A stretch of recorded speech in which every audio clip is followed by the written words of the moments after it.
Assalamualaikum warahmatullahi wabarakatuh. Ketemu kembali dalam pelajaran PKKRBL kelas 3. Materi kita hari ini adalah hal-hal yang mempengaruhi keberhasilan produksi masal. Apa saja hal-hal yang mempengaruhi? Yang pertama adalah produktivitas, yang kedua adalah kapasitas produksi. Apa itu produktivitas? Yaitu perbandingan antara intern dan ekstern, input dan output. Input perusahaan dalam hal ini bisa modal, bisa tenaga kerja.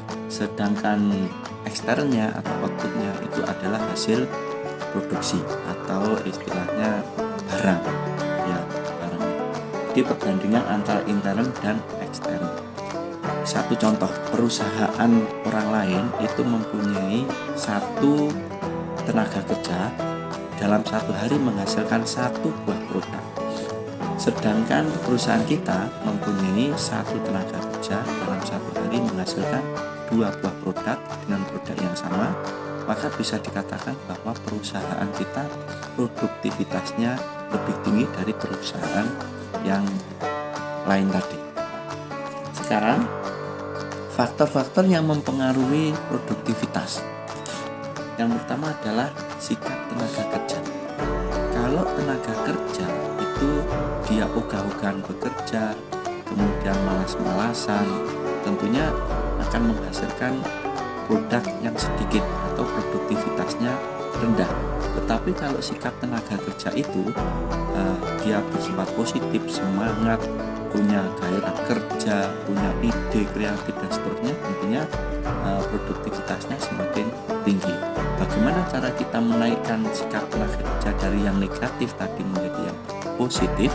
Bisa misalnya dengan menambahkan fee atau menambahkan pekerjaan yang membuat dia bersifat positif, semangat bekerja. Kemudian yang kedua adalah keterampilan tenaga kerja. Kalau tenaga kerja kita itu keterampilannya rendah, tentunya dia akan bekerja semakin lambat, ya, semakin lambat sehingga mempengaruhi produktivitasnya rendah. Tapi kalau keterampilan tenaga kerja itu baik, dia akan bekerja lebih cekatan, lebih cepat dan akan menghasilkan produk yang lebih banyak.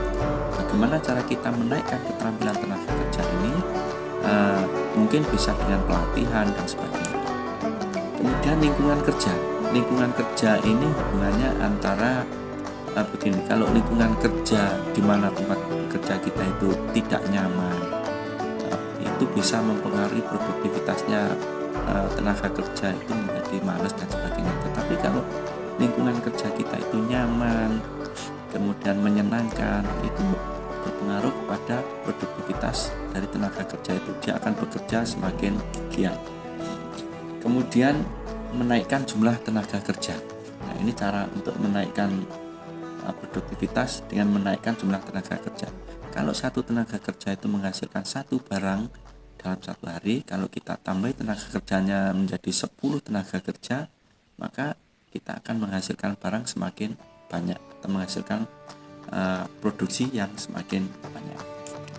Yang kedua adalah kapasitas produksi. Itu adalah kemampuan menghasilkan barang atau produk atau unit dalam waktu tertentu. Artinya gini, perusahaan kita misalkan punya satu mesin produksi dalam satu hari bisa menghasilkan satu unit saja. Dalam satu hari menghasilkan satu unit produksi. Berarti kapasitas produksi perusahaan kita dalam satu bulan adalah 30 barang. Nah, kalau kita sudah bisa menghasilkan barang, tentunya mungkin di lapangan ada terkendali dengan masalah. Ya, misalkan jika permintaan melebihi kapasitas, dalam satu bulan kita menghasilkan misalnya 10 produk, sedangkan permintaannya itu melebihi 10 produk, maka apa yang harus kita lakukan? Katakanlah permintaannya adalah 20 produk, sedangkan kapasitas kita dalam satu bulan hanya 10 produk. Maka yang perlu kita lakukan adalah yang pertama dengan memberikan jadwal. Artinya misalkan toko A meminta kita kasih tanggal sekian, toko yang lain kasih tanggal sekian. Jadi kita beri penjadwalan. Yang pertama itu atau dengan menaikkan harga barang kita.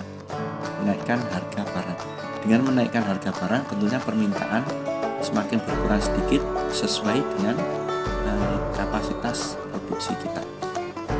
Kemudian apabila masalahnya yang timbul berkebalikan, di mana kapasitas produksi kita itu melebihi permintaan, apa yang harus kita lakukan? Jadi barang kita lebih banyak dari permintaan, maka yang perlu dilakukan adalah dengan memberikan rangsangan kepada pembeli atau produsen, ya mungkin dengan menurunkan harga atau dengan harga tetap, tetapi misalnya beli 2 dapat 3 dan seterusnya. Tentunya merangsang agar mereka bisa membeli barang kita. Nah, ini untuk materi kali ini cukup sekian. Tugasnya adalah membuat kelompok 3/4 anak, kemudian membuat makalah. Ini bisa produksi masalah dengan mengisi dan menyempurnakannya. Nanti filenya akan saya kirim ke grup atau ke web sekolah. Sampai ketemu kembali. Assalamualaikum warahmatullahi wabarakatuh.